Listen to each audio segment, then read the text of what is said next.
सुनबाई. हा सासूबाई. आता माझं सगळं राबून झालं बरं या घरासाठी.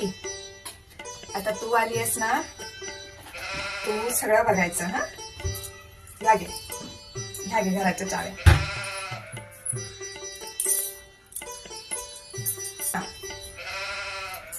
स्वतःच घर आहे हे समजायचं. हो बर. आणि असं समजायचं नाही की माझी आई माहेरी आहे. मी तुझी आईच आहे.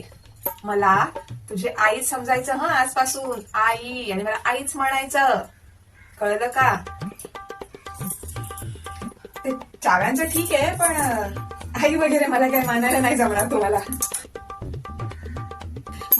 नाही, शक्यच नाहीये हो सासूबाईंना आई कोण मानेल. प्रॉब्लेम आला माझा असा वैयक्तिक काहीच प्रॉब्लेम नाहीये.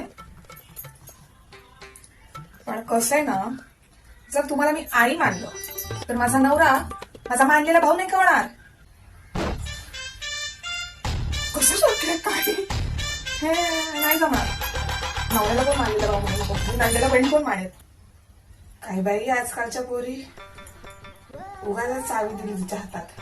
आता घराचं काय करणार आहे देव जाणे. दोन नंडेला बहीण मानलेलं बरंच आहे. 2 रपाटे तरी देता येतील ना, भांडता तरी येईल हक्काने. पण नवऱ्याला भाऊ कोण मानेल? नाही जमणार नाही.